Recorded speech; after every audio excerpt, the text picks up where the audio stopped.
Winterfell was cold, but that day the cold wasn't just in the air, it was in everyone's hearts. Bran Stark had fallen from the tower and he hadn't woken up.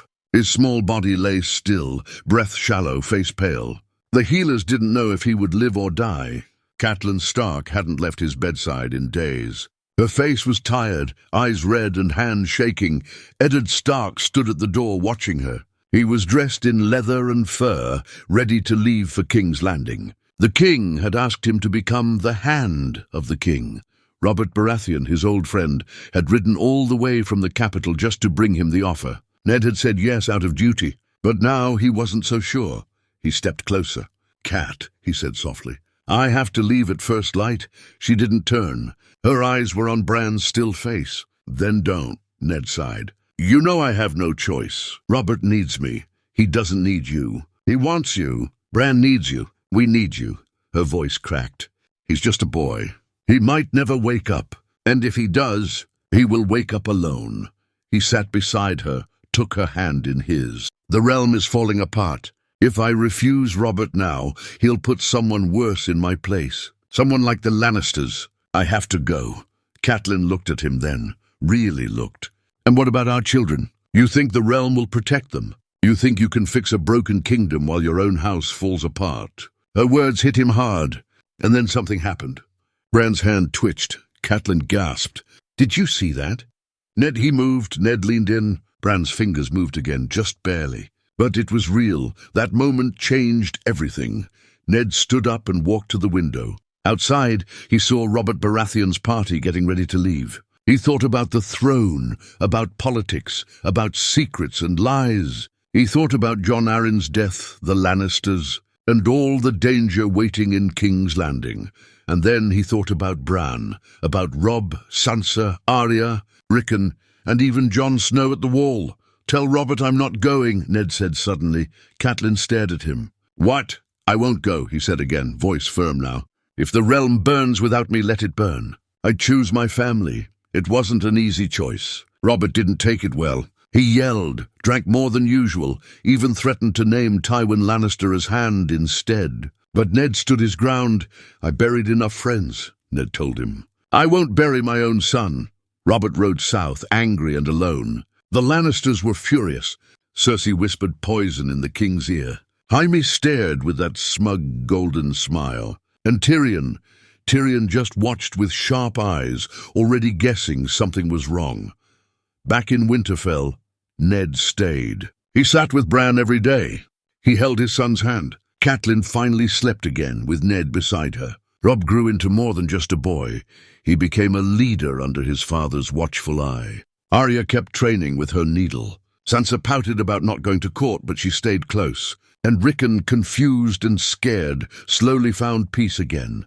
Then, one morning, Bran opened his eyes. The Maester cried out. Catelyn dropped her cup. Ned froze in place. Bran blinked. "Father?" he said, voice small. Ned fell to his knees beside the bed. "I'm here, son. I'm here." Bran tried to sit up. "The wolf. I saw the wolf. I was flying." They didn't understand it then, but it was the beginning of something bigger. Much bigger, because Bran had seen more than just a wolf. He had seen Jaime Lannister push him. He had seen a future where his family was torn apart. He had seen fire and snow and a three-eyed raven, and thanks to Ned Stark's choice, he was alive to tell it. The day Bran woke up, Winterfell felt alive again. The grey skies didn't look so heavy. The cold didn't feel so cruel. Word spread fast through the halls. "Bran is awake." Servants whispered it with wide eyes. Maester Luwin stumbled while rushing through the corridors. Even Arya hugged Robb tightly, for once not trying to punch him. But it wasn't just joy. Something in Bran had changed. He stared at people too long. Sometimes he spoke in riddles. Other times, he closed his eyes and whispered things no child should know. The dreams he had, they weren't normal. 3 days after waking up, Bran called for his father. Catelyn tried to stop him. He was still too weak, but Bran insisted. Ned entered the room quietly, expecting to comfort his boy.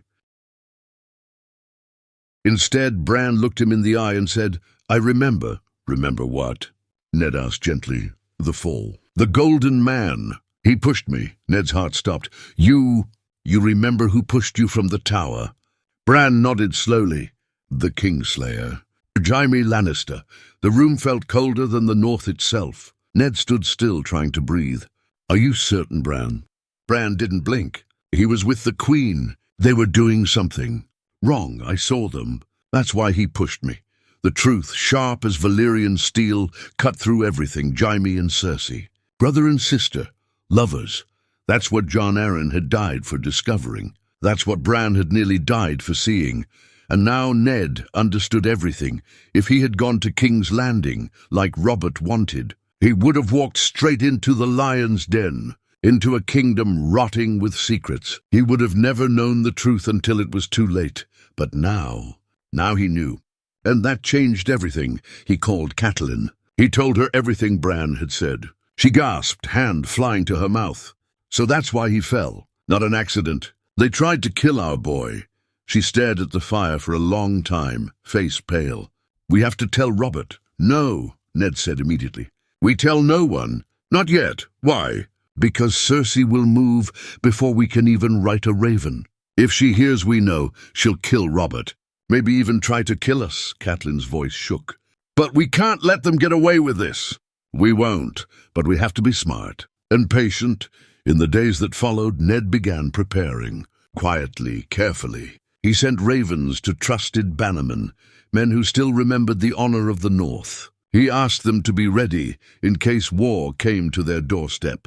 Robb began training harder than ever. Arya, wild as she was, got her wish. Syrio Forel arrived at Winterfell, sent north by a favor Ned called in. Sansa cried when she learned she wouldn't be going south to marry Joffrey. But even she couldn't argue when she saw Bran's broken body and heard the truth. And then came the raven from King's Landing. Jon Arryn's widow, Lisa Arryn, had written to Catelyn. In secret, she said the Lannisters had murdered her husband. She said the capital wasn't safe, and she begged Catelyn to stay far away from it. Catelyn's hands shook as she read it. She knows too, Ned nodded grimly. That's 2 people dead because they got too close. Jon Arryn and our son. We don't get a third chance. Then he made a decision that shook all of Winterfell. He summoned Theon, Maester Luwin, and Rodrik Cassel. I want a list of every raven that leaves this castle, Ned said. Nothing gets out unless I say so. From this day, we treat every message like it's war. Rodrik frowned. War, my lord. Ned's voice was quiet but cold. Because it's already begun. Meanwhile, in King's Landing, Robert Baratheon sat on his throne with wine in hand, confused why his best friend hadn't come. Cersei sat beside him, whispering doubts into his ear. Perhaps the Starks think they're better than you, she said. Perhaps they're hiding something, but Jaime knew. He knew something had gone wrong. He had sent a man to kill Bran in his sleep with a blade of Valyrian steel, and the man had never returned. They're on to us, Jaime told her one night. The boy must have remembered. Cersei's lips tightened. Then we strike first. And so the lines were drawn. Ned Stark had chosen his son over the realm, but in doing so, he might have saved it or doomed it completely. The wind howled through the trees of the Wolfswood that night, louder than usual. It sounded like the North itself was warning them. Something's coming. In Bran's chambers, the boy barely slept. Every time he closed his eyes, he saw. Not dreams, not imagination, visions. He saw a man with no face carrying a blade made of shadow. He saw wolves fighting lions in snow that turned red. He saw the Iron Throne burning. He opened his eyes with a scream. Catelyn rushed in, holding him. It's all right, I'm here. But Bran shook his head. No, Mother. Someone's coming. Tonight. Elsewhere in the castle, Maester Luwin was snuffing candles when he noticed something odd, a raven with no sigil, just black wax tied with blood-red twine. Unusual and dangerous. He took it straight to Lord Stark. Ned broke the seal and read the short message in silence. Then he crumpled the note and tossed it into the fire. The flames hissed and spat. What did it say? Luwin asked quietly. They know Bran is alive. And remembering, Luwin paled. The Lannisters? Ned nodded slowly. They've sent someone. He's already inside the castle. That night it began. A guardsman was found in the stables with his throat slit, another near the kitchens, eyes wide, mouth open. But no sound ever left him. No one saw the killer, but everyone felt the fear. Then, like Bran had warned, the man came. He slipped into Bran's room silently, dressed in black, face wrapped in cloth, dagger in hand. But this time Catelyn was waiting. She didn't scream. She lunged. The blade sliced across her arm, but she didn't stop. She grabbed the man's wrist with bloodied hands and screamed for help. Bran watched, frozen, heart pounding. The door burst open. Ned arrived first, then Robb, and then Grey Wind. Robb's direwolf charged in with a growl that shook the walls. Grey Wind tore into the assassin's leg, dragging him down. Robb tackled him next, punching wildly. The man fought like a shadow, fast, deadly, but he was outnumbered. Ned held ice, his greatsword, to the man's throat. "Who sent you?" he demanded. The man only laughed, a cold, cruel sound. "Tell the Wolf King this, the lions are awake, and they're hungry." Then he bit down hard on something in his mouth. Poison. He was dead before he hit the ground. Ned sat in his solar that night, hands shaking. Blood still stained his shirt. Catelyn's arm was being stitched by Lewin. Robb stood by the window, face hard like carved stone. They tried again. Catelyn whispered. "They'll keep trying," Ned nodded. "Which means we need to strike before they do." Robb turned. "Then we ride for King's Landing?" "No," Ned said. "Not yet. That's what they expect." He walked to the hearth, staring into the flames. "We need proof. We need allies. And we need to move Bran." "Move him?" Catelyn asked, shocked. "Where?" "To the wall," Ned said. "To Jon." Everyone stared at him. "The Lannisters won't dare strike there." "Not yet. Too many eyes. Too many brothers. He'll be safe. But the wall," Catelyn began, "is safer than Winterfell," Ned said. "At least for now." Bran, who had been silent till then, spoke. "I need to go." Catelyn looked at him, tears in her eyes. "You don't even walk yet." Bran looked back at her, calm as the Godswood Pond. "I don't need to walk to see what's coming." The next morning a small party was prepared. Roderick Castle, 2 sworn swords, and Maester Lewin would accompany Bran to Castle Black.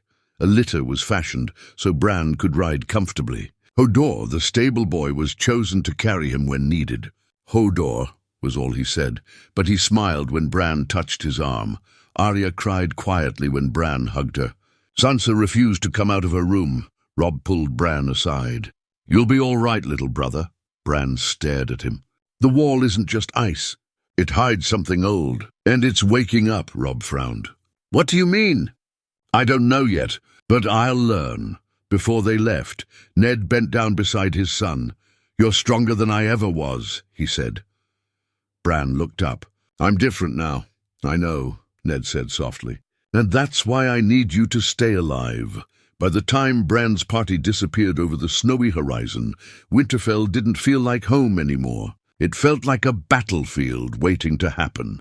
Ned returned to his solar and opened a hidden box. Inside was a letter, sealed in wax. He wrote a name at the top, Stannis Baratheon.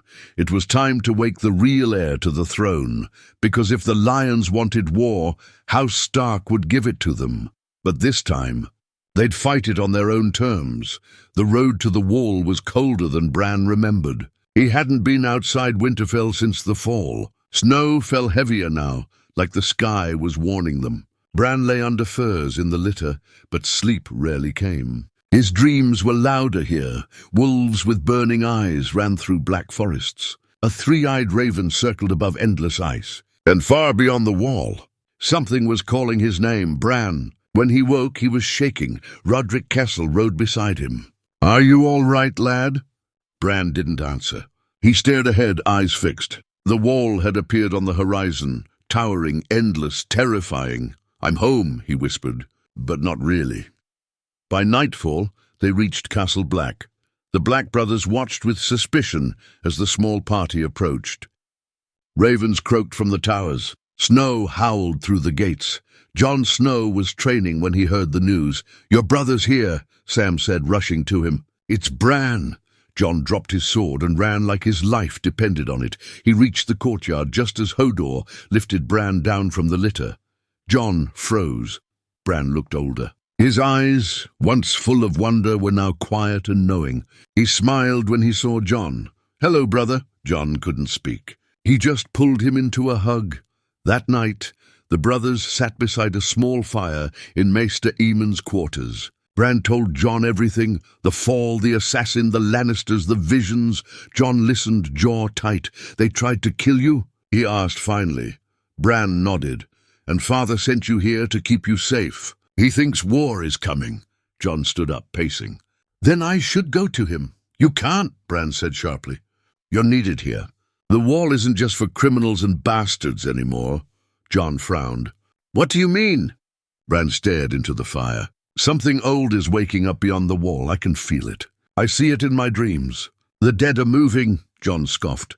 "You sound like old Nan." But Bran didn't laugh. He turned and looked Jon straight in the eyes. "I saw your face in one of the dreams, covered in blood, standing in the snow, holding a sword that burned." Jon's smile faded. That night Jon couldn't sleep. He stood atop the wall, staring into the frozen lands beyond. The wind bit at his face, but his thoughts were colder. He wanted to protect his brother, his family, the North. But how could he, stuck in black with an oath that chained him? Behind him, Maester Aemon stepped into the snow. "You've heard the call, haven't you?" the old man said. Jon turned. "What call?" "The same one your father heard when he sent your brother here. The same one I felt when the wind changed. Darkness gathers, Jon Snow. It always starts with whispers and dreams. Then it ends in blood." Jon didn't reply. He looked back north. A shadow moved in the forest far below. Or maybe it was his imagination. Bran's dreams grew stronger the longer he stayed. He saw a weirwood tree with eyes bleeding red sap. He heard voices beneath the ice. Sometimes he saw wolves, sometimes crows, but always the raven. It came to him one night, landing on a branch above a cave in his dream. "Come find me," the raven croaked. "Where?" Bran asked. "Beyond the wall, where the dead sleep." Bran woke gasping. He knew what he had to do. He summoned Jon and Sam. "I have to go north of the wall," Bran said. Jon blinked. "Absolutely not. You'll die out there." "I won't," Bran said calmly.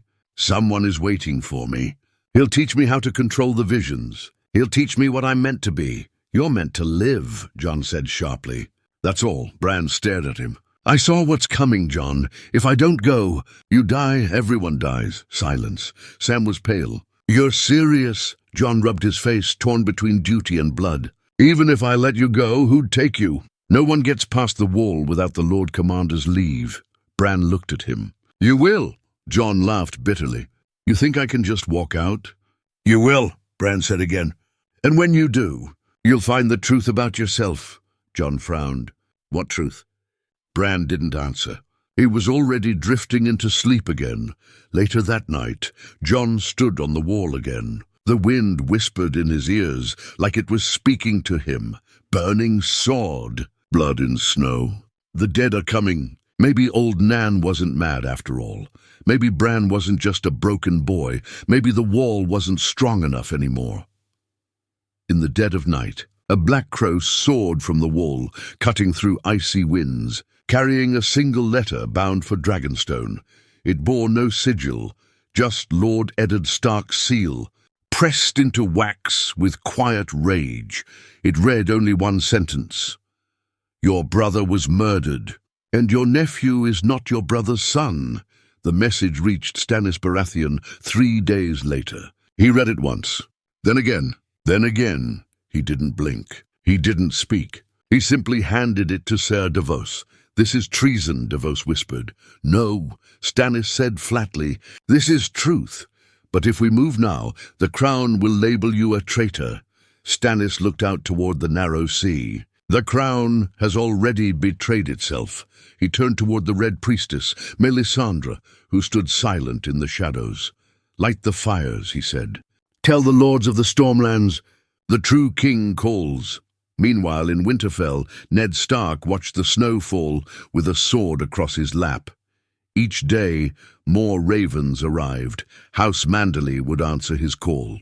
So would House Glover and Karstark. Small houses, proud and cold-blooded, but loyal to the Starks. Still, war would not wait for full banners. The Lannisters would strike soon. The question was how. His answer came wrapped in silk. A Lannister rider arrived under a white flag, carrying a royal message from King's Landing. Sir Jaime Lannister's seal, golden and smug. Inside, a letter with a single line: "Return to the King's service, or we will collect what's owed. One son for another." Ned crumpled it. Fury boiling beneath his ribs. Catelyn stepped beside him, pale and shaking. "They have Sansa," Ned nodded. "They're using her as a hostage." Arya overheard them from the stairwell. She didn't cry. She ran straight to the armory, dragging Needle from its hiding place. "If they have her," Arya said, "sword in hand, we take her back." Catelyn tried to speak, but her voice broke. Ned walked to his daughter and knelt before her. "There will be a time for swords, Arya, I promise. But we must be patient." "No," Arya said. "We've been patient too long, far to the north." Jon Snow stood before the gate to the haunted forest. He had made his choice. He had dressed in black, yes. But tonight he rode not as a Night's Watch brother, but as a brother to Bran Stark. Sam stood nervously beside him, eyes wide. "You'll be hunted for desertion." "I'll be hunted if I stay," Jon said. "Bran's right. The dead are moving. If I stay, I can't help anyone." Bran, wrapped in furs, lay across Hodor's back. His eyes had gone glassy again, full of things no child should see. "The raven's waiting," Bran said. "And the shadows are close." Roderick Castle gripped Jon's arm. "You understand this is madness?" Jon nodded. "Yes, then go," Roderick said. "And may the old gods guide you." With that, the party crossed beyond the wall, into wild country where maps ended and legends began. 2 nights into the journey, the forest changed. The trees grew taller, quieter. No birds sang, no wolves howled. Even Hodor whispered less. Bran hadn't spoken since sunset. Then, while resting beside a frozen stream, he suddenly sat up. "They're coming," he said. Jon rose at once.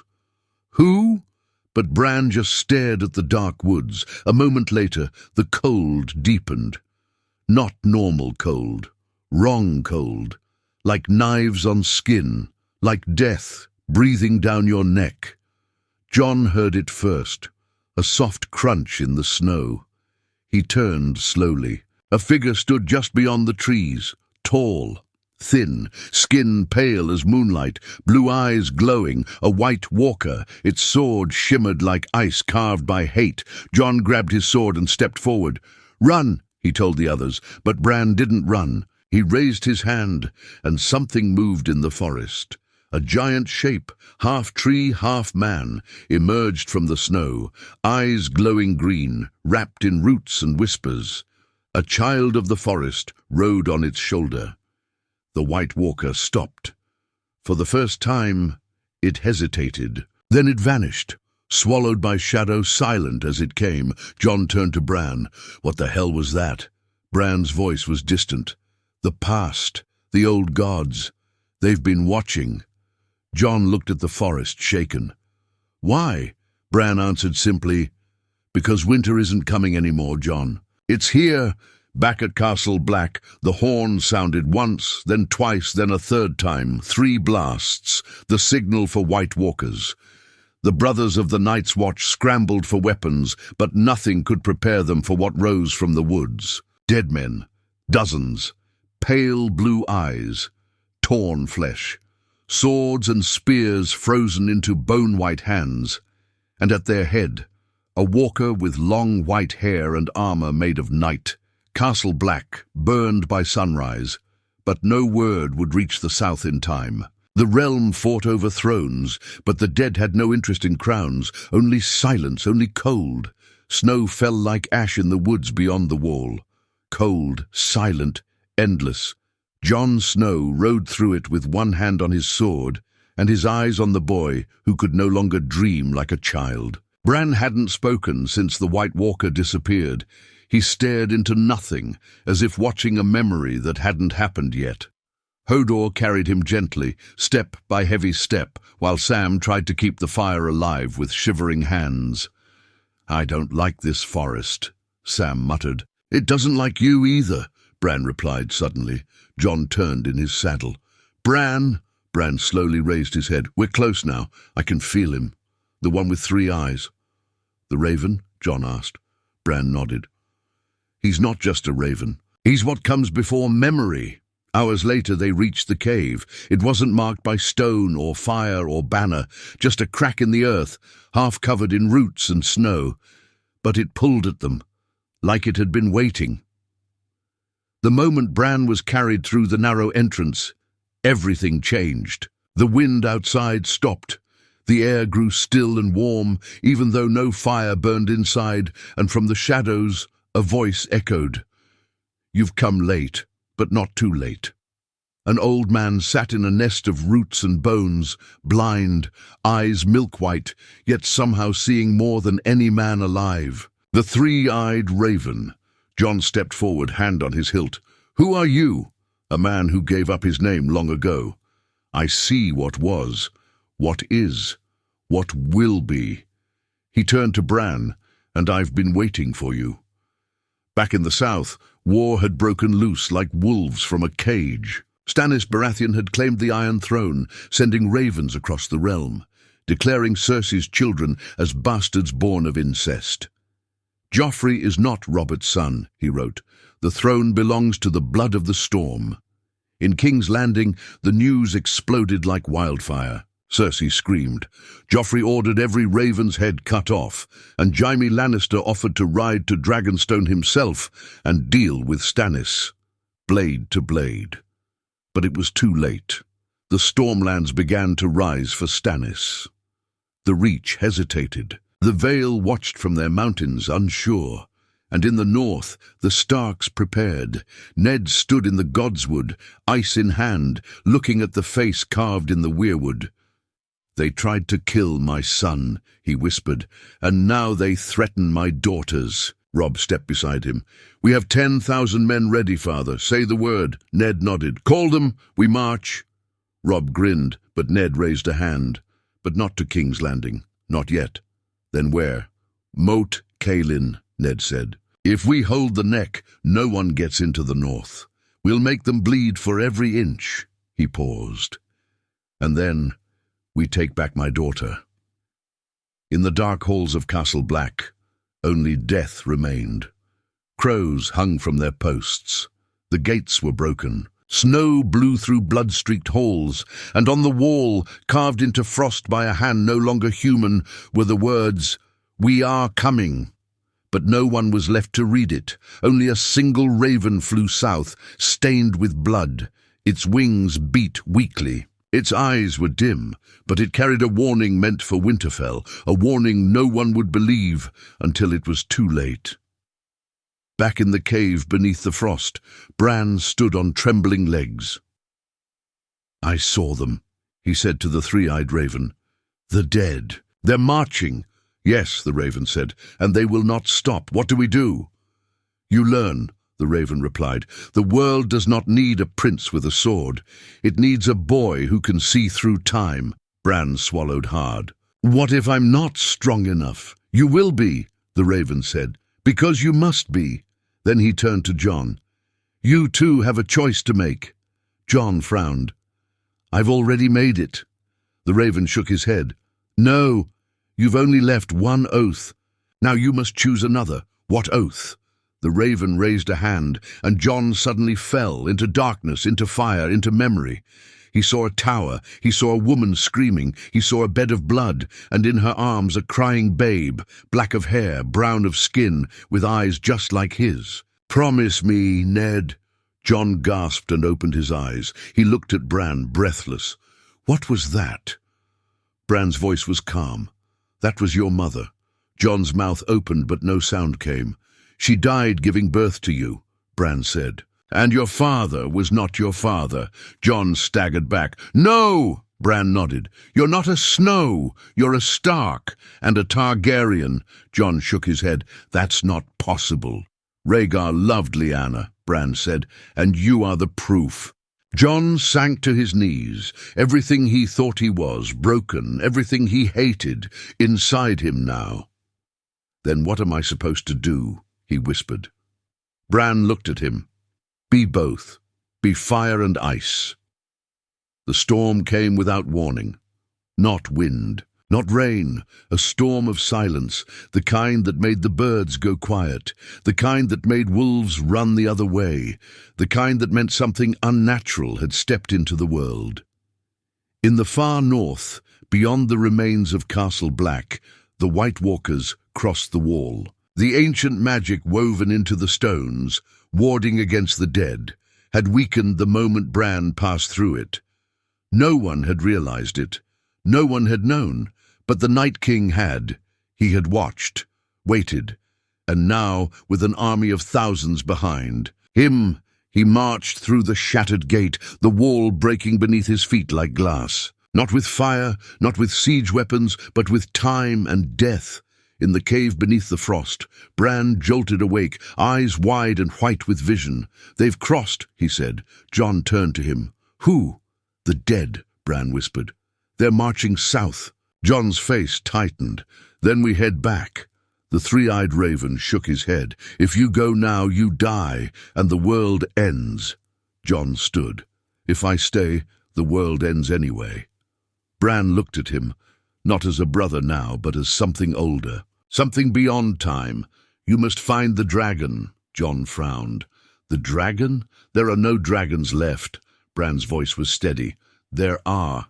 Jon opened his mouth to argue, but then he saw it, a flash, a glimpse, a vision Bran shared with him for a single heartbeat. In Dragonstone, Stannis Baratheon stood over a burning map of Westeros, flames licking at the edges.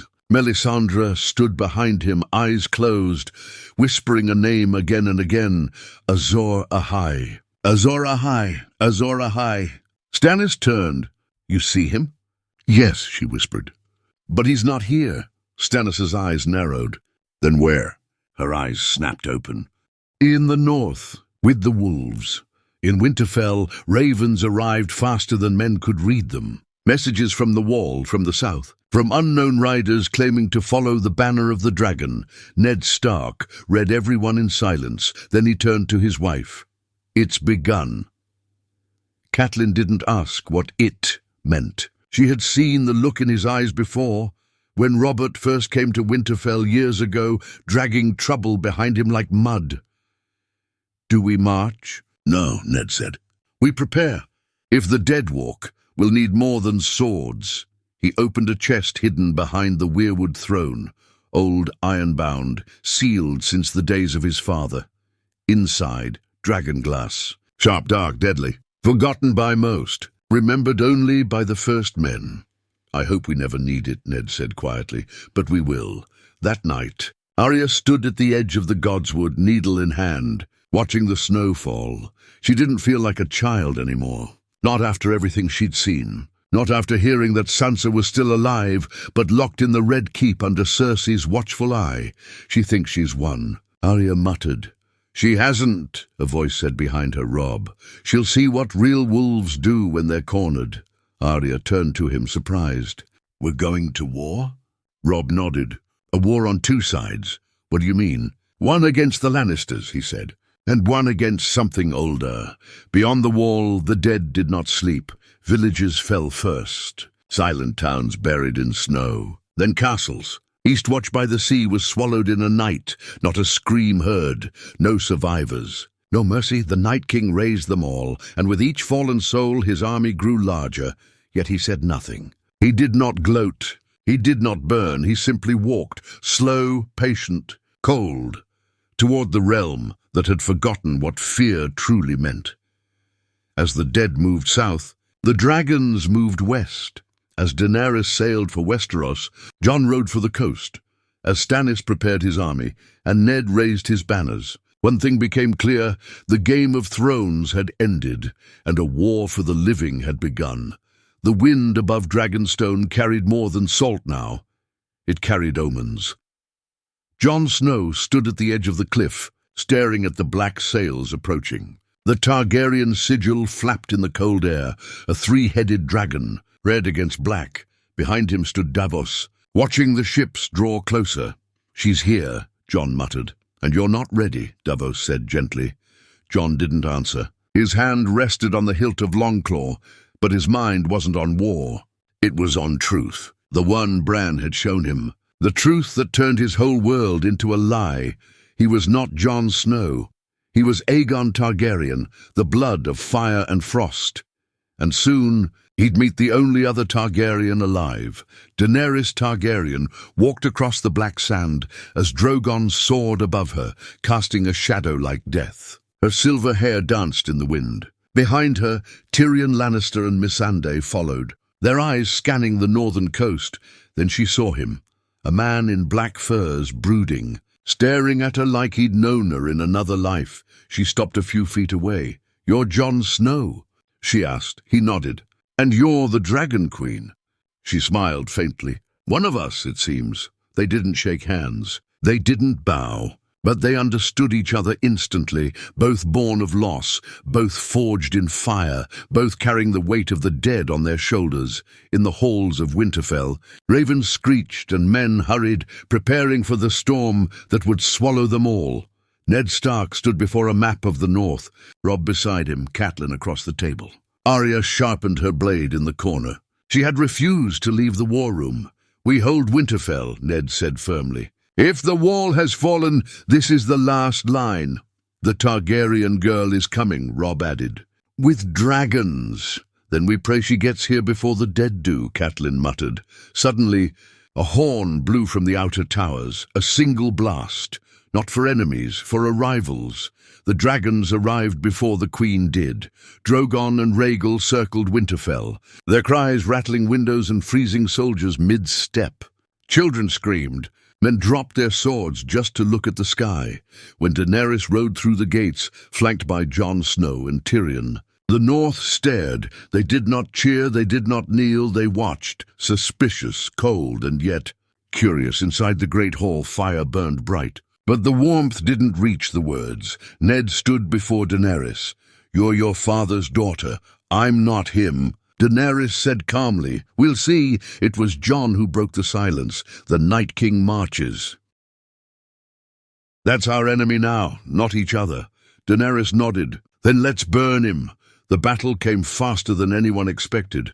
The dead didn't wait. They crashed into Winterfell under a moonless sky, a black wave of bodies and screams. The ground shook as giants charged. Wights scrambled over the walls like insects. The air turned white with frost. But Winterfell stood ready.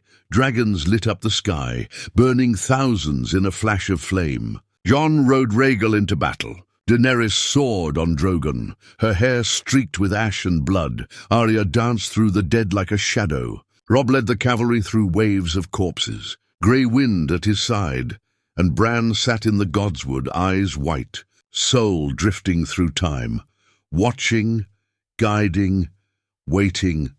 Then he came, the Night King, on his undead horse, sword in hand, surrounded by a blizzard that silenced the world.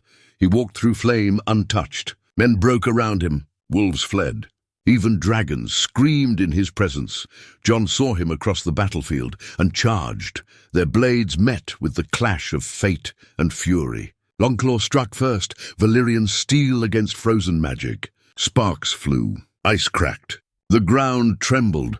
Jon fought like the North itself, fierce, desperate, unyielding.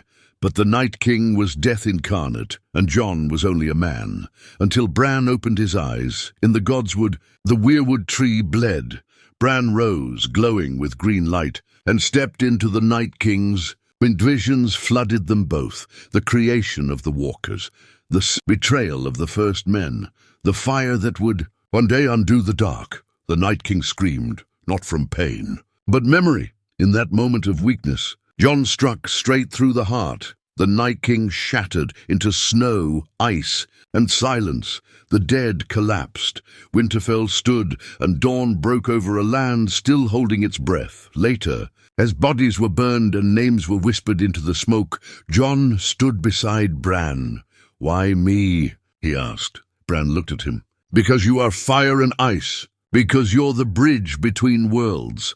Jon turned to Daenerys, watching her stare into the pyres. "She won't stop," he said. "She wants the throne. And you?" Bran asked. Jon closed his eyes. "I never wanted it." Bran said nothing. But the wind shifted through the leaves, and the gods listened. In the end, Ned Stark stood on the battlements of Winterfell, watching his children walk away one by one. Arya, blade on her hip, chasing horizons. Bran lost in time, becoming something beyond a lord. Robb, called king in the north by men who had seen him bleed. And Jon, the last to leave, riding south with a dragon queen beside him and a secret inside him that could still tear the world apart. But for now, the war was over, because once, in a moment that changed everything, a father chose his son over a crown, and that choice saved the world. The end, the end.